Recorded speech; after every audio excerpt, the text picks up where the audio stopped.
I love this place, and I hope it never goes, because if it does, that's, you know, I don't know what I'm going to do, because nobody else is into this like this. We found it online when we moved here in about 2016. We were looking for things to do on Whyte Ave, and this was one of the ones that popped up. Always used to go to a place in Kingston that was a similar kind of video store, kind of that old retro feel, and decided to give this place a look. Found the sandwich board outside, and the rest have been coming back ever since. I had friends picking up horror movies that I didn't even know existed from here 15 years ago, and I've just kind of loved it ever since.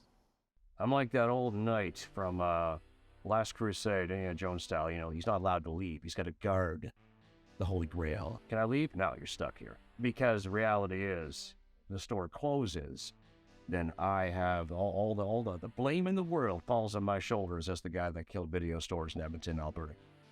Well, I love movies to begin with, and I used to work at video stores in the 1990s.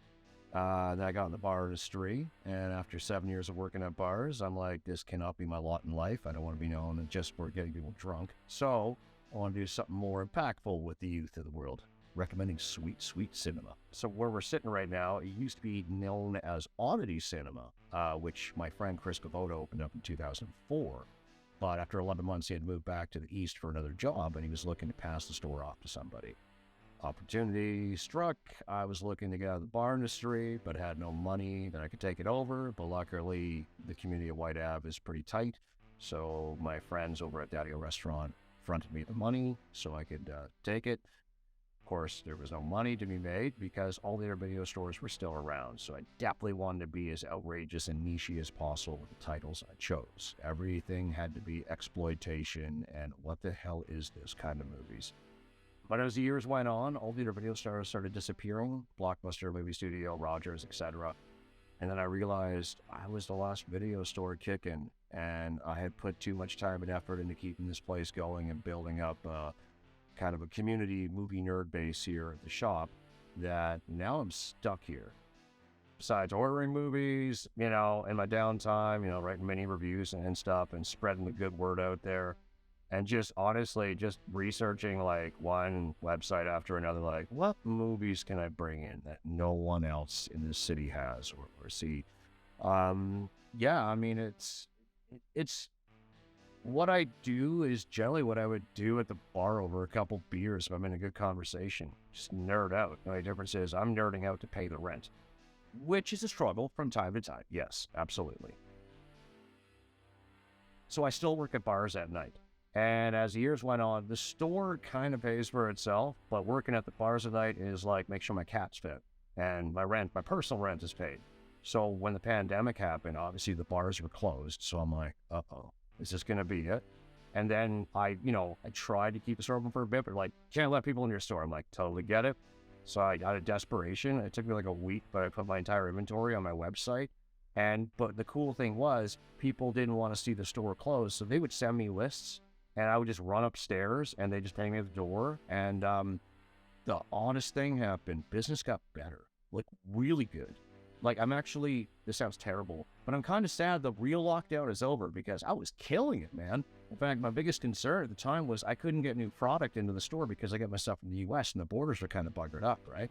But yeah, I mean, I'm not going to lie to you. Business was good. Also, I didn't have to keep the store clean because no one was allowed in here. So I'm not ashamed to admit many empty cans of beers were laying around the video store as I just chilled out on my couch, watch movies, and run upstairs every 20 minutes.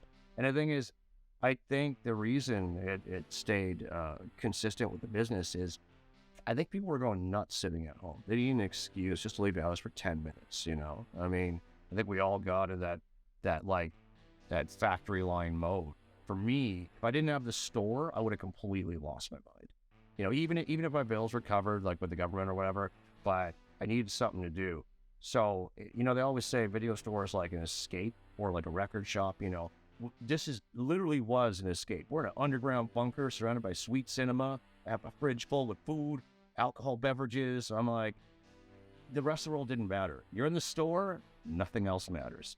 So the good thing about the store is what has lacked in making money is in the last many, many years, you know, we started a film festival that was born on the store called Dead Fest, which we did at the Garneau Theater for 13 straight years, where we'd show these crazy movies, old and new, to like a crowd like 300 or 400 beer drinking fans. And it was like a week-long event, and we'd bring in actors and directors, if we could afford it.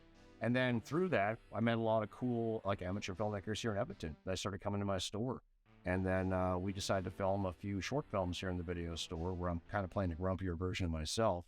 And then after doing a few like spoofs movies you'll know, we did some original stuff, and they got picked up to play at film festivals in Montreal and LA and New York and out in Europe. And you know, we got a TELUS web series back in 2015 called Straight to Video B-Movie Odyssey that won the Ampia Award for Best Web Series that year.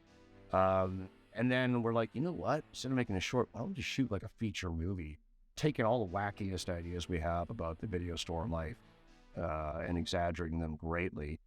And in the last year, that is what happened. We actually, we had some financiers believe in us, and we filmed a feature film of the last video store. So it's in post-production now, and hopefully later in 2023, people can see the silly shenanigans of, that is the last video store, which will be an 85-minute B-movie video store adventure. I always think about it. If I could have any superpower in the world that's nerd related, it'd be the ability to be able to switch my brain back to being a 10 or 12-year-old kid before watching a movie. Because you're not cynical yet. The world hasn't influenced your choices of what you think you like and what you don't like. And every movie, from drama to comedy or horror or sci-fi, is all wonderment and blows your mind away one way or another. And as you get older, you just don't get that back. That would be a great power to have.